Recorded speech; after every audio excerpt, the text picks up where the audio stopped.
Por que os Emirados Árabes Unidos, de repente, passaram a pedir proteção à Turquia hoje? Qual é a estratégia do inimigo único que está sendo praticada hoje para impedir qualquer possível aliança entre a Turquia e o Irã?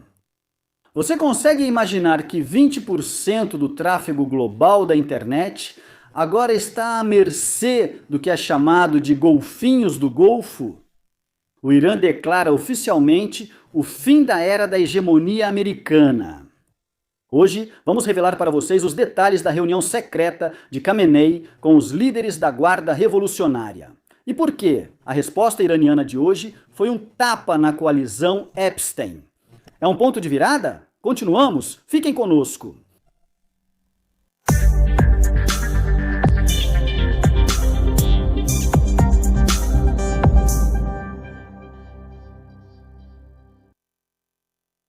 Caros espectadores, que a paz, a misericórdia e as bênçãos de Deus estejam com vocês.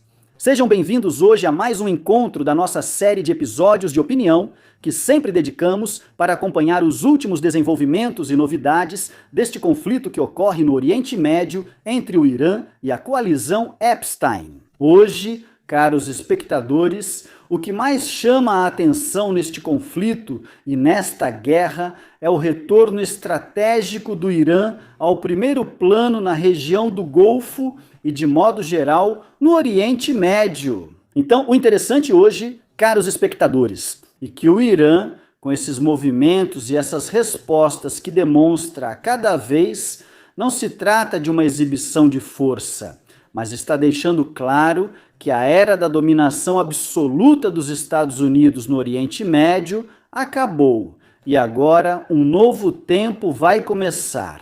Isso também é refletido em uma série de declarações, incluindo as declarações de líderes militares iranianos como Shahram Irani e Majid al-Massawi, que vou apresentar para vocês hoje. Claro, são declarações muito importantes que talvez esclareçam os pontos principais e mostrem como o Irã realmente está mudando a equação na região. Mas além disso, há outra coisa, porque o que mais provoca desprezo hoje em dia que aconteceu na região é a falta de coesão das forças islâmicas em conflitos como esses. E é exatamente isso que o adversário sempre aproveita no exterior. Zedad se aposentou mais do que Psychotropic. Esses grupos hostis sempre dependem da estratégia de concentrar o ataque ou a hostilidade, que é enfrentar um único adversário. Por exemplo, quando aumenta a intensidade do confronto e da escalada contra o Irã, ela reduz a escalada com a Turquia e tenta se aproximar dela. E quando entra em confronto e conflito com a Turquia, ela diminui a intensidade do confronto com o Irã e também se aproxima do Irã. E assim é sempre com diferentes países da região. E toda vez, o lado iraniano ou o lado turco aproveita essa oportunidade e aceita essa aproximação com o adversário, acreditando que é uma nova página que vai começar e assim por diante, enquanto na verdade é apenas uma questão de tempo. O adversário, claro, quando terminar com esse dossiê iraniano ou turco ou outro, vai passar para o dossiê turco ou iraniano. Quando terminar com a Turquia, vai passar para o dossiê iraniano. E assim por diante com todos os dossiês, então a situação só piora. Então, a estratégia é focar em um único adversário e não deixar espaço algum para cooperação ou unificação de esforços entre esses países. E isso, caros telespectadores, nós vimos, quero dizer, como observadores, vimos apenas nas últimas horas e dias, quando os Emirados Árabes Unidos se apressaram em pedir proteção à Turquia, ou para pedir a ajuda da Turquia, em apenas um momento, todas as notícias falavam sobre a aproximação entre os Emirados e a Turquia. Acordos em massa no setor das indústrias militares, entendimentos econômicos e comerciais, fala-se sobre financiamentos dos Emirados, indo para a Turquia, o vice-presidente dos Emirados faz uma visita urgente à Turquia, e ele é recebido pelo presidente turco Recep Tayyip Erdogan. Também há uma ligação telefônica entre Erdogan e o Sheikh Mohammed bin Zayed, e fala-se sobre o apoio total da Turquia à soberania e segurança dos Emirados. Tudo isso aconteceu, ou seja, em apenas 2 ou 3 dias. Portanto, prestem muita atenção. No momento em que o Irã ameaça os Emirados, talvez enviando alertas com mísseis, drones e coisas do tipo, e as coisas caminham para o retorno da guerra novamente, o que pode, desta vez, ser a razão para o desaparecimento desse país. Os Emirados, conforme ameaças do Irã, ao mesmo tempo, vemos que os Emirados estão correndo contra o tempo para buscar países regionais que os defendam, procurando proteção de países da região. Então prestem atenção. A questão passou de buscar proteção dos Estados Unidos para buscar proteção de países regionais. Houve o caso do Egito, que enviou forças aéreas para os Emirados também nesta semana. E houve esses movimentos com a Turquia, que na verdade não sabemos como vão terminar, nem como estão exatamente hoje. Será que vão terminar com o envio de tropas turcas também para os Emirados? Ou o quê? O importante é que a Turquia e o presidente turco, Erdogan, com seu caráter pragmático, deixaram de lado tudo o que os Emirados fizeram ao longo dos últimos anos. E talvez acreditando que está aproveitando a oportunidade para atrair investimentos e uma cooperação comercial e econômica lucrativa para a Turquia, além de outras questões de cooperação, especialmente com a aproximação das eleições na Turquia. Mas, na verdade, isso é exatamente apenas uma estratégia temporária, ou seja, o conflito não termina. No final, quando as coisas se acalmarem com o Irã, esses planos para derrubar o regime de Erdogan voltarão novamente. É assim que a situação é explorada. E foi exatamente isso que o Irã também fez quando as relações da Turquia estavam tensas com os Estados Unidos e também com os Emirados Árabes Unidos, a partir de 2013, mais ou menos. Naquela época, os Emirados Árabes Unidos buscavam o apoio do Irã e abrem relações de cooperação política e econômica e assim por diante, e também cooperam regionalmente em questões como o dossiê sírio. Então esses países, quero dizer Irã ou Turquia, talvez estejam agindo de boa fé, como eu disse, buscando obter benefícios, mas as outras partes estão manipulando. Ou seja, tenta criar discórdia entre os dois para mantê-los em oposição e evitar que se aliem, impedindo que se tornem uma potência capaz de dominar os pequenos estados da região. Então talvez esse seja um ponto importante que precisava ser mencionado hoje. Hoje temos desenvolvimentos muito importantes, porque hoje houve uma reunião muito importante. O líder supremo iraniano, Khamenei, se reuniu com o comandante do quartel-general Qatam al-Anbiya, o general da Guarda Revolucionária Ali Abdallah, que apresentou um relatório detalhado sobre a prontidão das forças iranianas em caso de retorno à guerra. Ou seja, ele apresentou a Khamenei planos e o nível de capacidades e potencial do exército iraniano caso haja um retorno à guerra. Ele deu garantias de que o exército, com todos os seus componentes, está pronto e preparado e que possui planos prontos para atacar os alvos que forem determinados e assim por diante. E como a situação pode evoluir, ele colocou Khamenei, talvez, diante do quadro completo do exército, para que Khamenei possa decidir exatamente como será essa próxima decisão política. Como pode ser a resposta iraniana a essa proposta apresentada pelos Estados Unidos? Como será o nível das concessões possíveis e assim por diante. Por isso, logo depois, a Guarda Revolucionária Iraniana fez um alerta severo, um aviso que muda a equação na região. Por quê? Porque esse alerta sobre o qual vamos falar hoje aborda 2 pontos que mudam as regras do jogo nesse conflito. A primeira coisa é que qualquer interceptação de um navio iraniano dentro desse bloqueio marítimo imposto pelos Estados Unidos fará com que o Irã, desta vez, não apenas ataque, não apenas responda a isso. Sem se limitar a atacar navios militares americanos na região, fará com que o Irã ataque qualquer alvo presente na área, ou seja, ataque os Emirados Árabes Unidos, ataque o Bahrein ou outros países. Prestem muita atenção. Esse ponto não é apenas um aviso, mas sim uma ameaça direta, uma ameaça de que o princípio de olho por olho, no qual o Irã tem se baseado durante toda essa guerra, agora está mirando alvos de alto valor, alvos realmente impactantes, alvos grandes. Se vocês interceptarem um navio iraniano, um navio de carga iraniano na região, um desses países será atacado. Ou seja, o nível da ameaça é alto. É uma equação muito difícil para esses países. Podemos dizer que isso é uma nova virada, uma ameaça de dissuasão forte. Porque agora talvez esses países sejam os que vão pressionar os Estados Unidos para que Trump não intercepte os navios iranianos e assim suspenda o bloqueio marítimo para que não enfrentem esse tipo de cenário. Ou seja, o segundo ponto também é que o exército iraniano fez outro alerta dizendo que qualquer país que cumpra as sanções americanas impostas ao Irã também estará sujeito às sanções por parte do Irã. E a mais importante dessas sanções é impedir que seus navios, ou navios que transportem cargas sem relação com esses países, passem pelo Estreito de Hormuz. Então o Irã está mudando completamente a equação aqui. O Irã quer transformar a decisão de guerra, essa decisão catastrófica que foi imposta ao Irã, que foi tomada pela coalizão Epstein.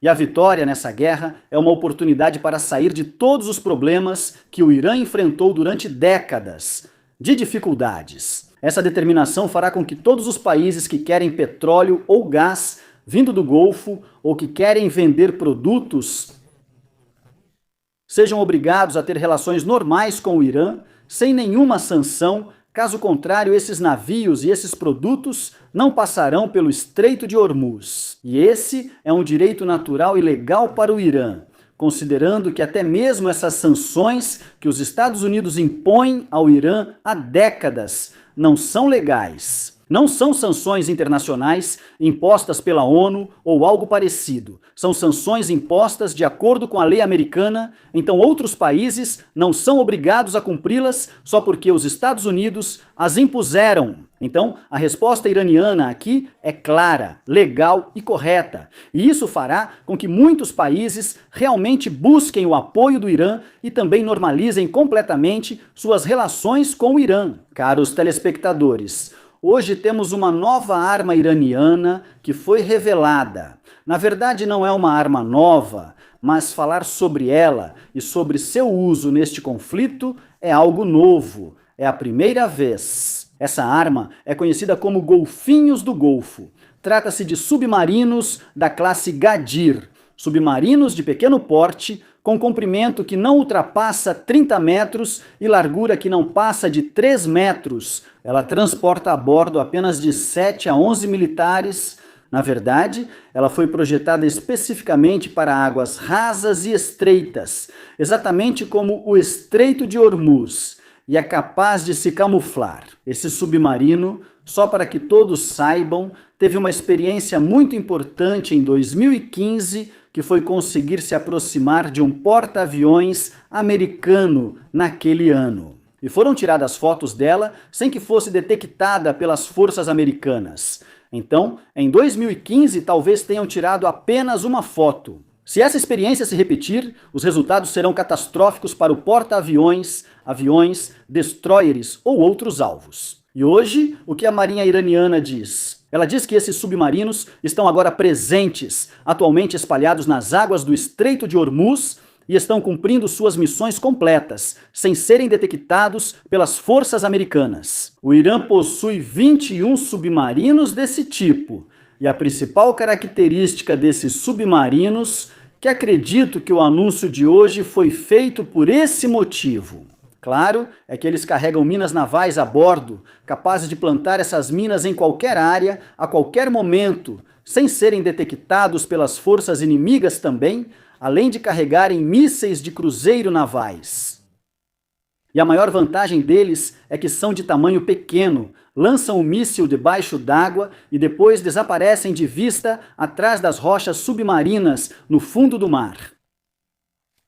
Então, essa imagem que vocês estão vendo agora na tela é uma representação aproximada do que acontece no Estreito de Hormuz, onde 21 submarinos do tipo Gadir estão espalhados ao longo das margens do Estreito de Hormuz. E talvez também nas margens do Golfo de Omã e assim por diante. São águas rasas entre as rochas, onde os destroyers americanos não conseguem se aproximar.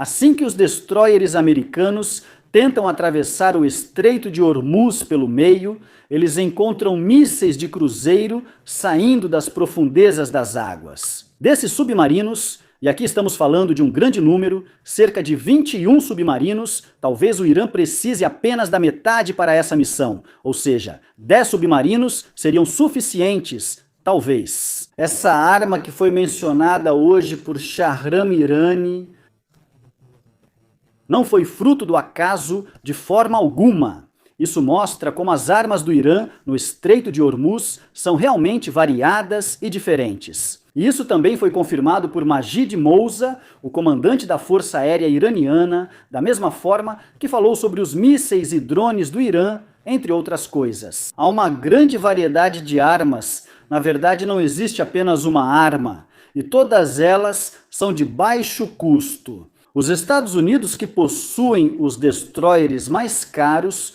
os porta-aviões e submarinos nucleares mais caros, não conseguem nem passar pelo Estreito de Hormuz, onde essas armas simples e de baixo custo estão espalhadas. E esse é o maior problema estratégico que o exército americano enfrenta hoje.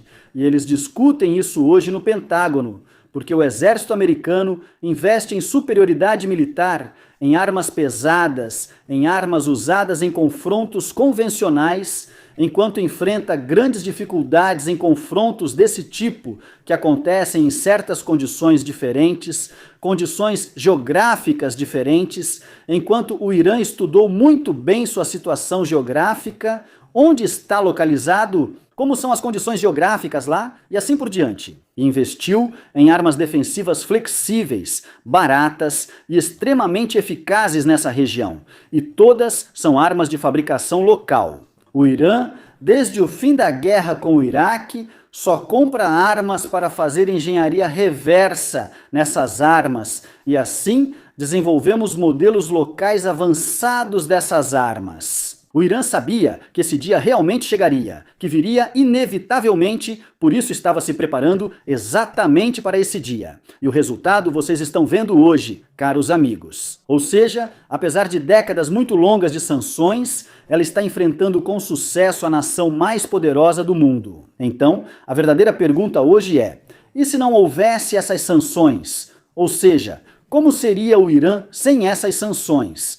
Por que hoje? Ou seja, alcançou grandes sucessos apesar de todo esse sofrimento causado pelas sanções. Então, e se não houvesse essas sanções? Hoje, chegou ao ponto de o Irã começar a planejar também a cobrança de taxas sobre os cabos de internet que passam sob as águas do Estreito de Hormuz. A agência de notícias Fars do Irã disse que o Irã vai impor um novo regime no Estreito de Hormuz, não só sobre o mar, mas até mesmo debaixo do mar. Ou seja, até mesmo no que diz respeito a esses cabos submarinos, o Irã vai exigir que as empresas estrangeiras que utilizam esses cabos paguem taxas por isso. O ataque é um desafio. Por cento do tráfego de internet e das transações financeiras aprovadas passam por esses cabos sob o Estreito de Hormuz. O Irã vai até mudar o mapa digital mundial. Isso.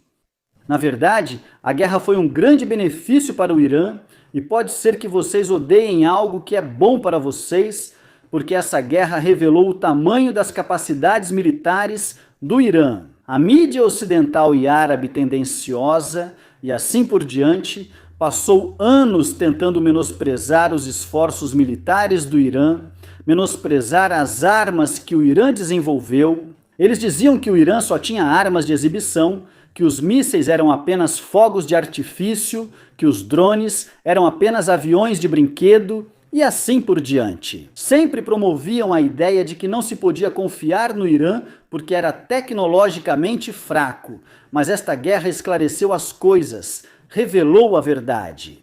Por isso, o Irã vai se beneficiar muito desta guerra, porque o que virá no futuro será algo muito bom para o Irã. As capacidades militares do Irã e tudo mais vão se desenvolver de forma impressionante e o Irã também vai se beneficiar disso em termos de popularidade no mundo árabe, islâmico e nos países do sul global, entre outros. Hoje, o Irã se tornou um país respeitado por todos no mundo por causa desta guerra. Não que eu esteja dizendo que o único erro que o Irã cometeu e que foi realmente um erro desastroso devido a um mau julgamento foi apoiar o regime criminoso na Síria, Bashar al-Assad.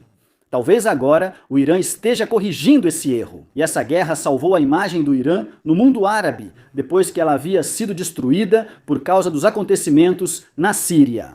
O que se observa hoje também é que o Irã finalmente respondeu hoje a essa proposta americana. E essa resposta não veio na sexta-feira, quando terminou o prazo de Trump, quando terminou o período de trégua que Trump havia estendido. O Irã havia dito que estava estudando a proposta americana e que não se importava com esses prazos, nem estava comprometido com eles. Ou seja, responderá no momento que considerar adequado para si e não no momento que Trump considerar adequado, ou seja, não está cedendo às pressões. E se Trump quiser voltar à guerra, o Irã está à altura disso, essa foi a mensagem do Irã. Isso por si só mostra quem está no controle hoje, quem está na posição de vencedor, quem tem a capacidade, ou seja, quem tem a coragem de voltar à guerra novamente. E de fato, a resposta iraniana só veio 2 dias após o fim dessa trégua. E não veio como uma aprovação, claro,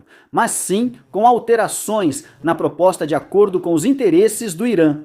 E assim por diante. Talvez signifique apenas manter a trégua, a comunicação, as correspondências e similares com o mediador paquistanês. Portanto, a situação vai continuar como está hoje durante os próximos dias, até que seja feita uma investigação e se chegue a um acordo. Isso é o que tivemos hoje, mas vamos ver como as coisas vão se desenvolver nas próximas horas. E não se esqueçam de se inscrever e clicar no botão de curtir. Que a paz, a misericórdia e as bênçãos de Deus estejam com vocês. Até a próxima!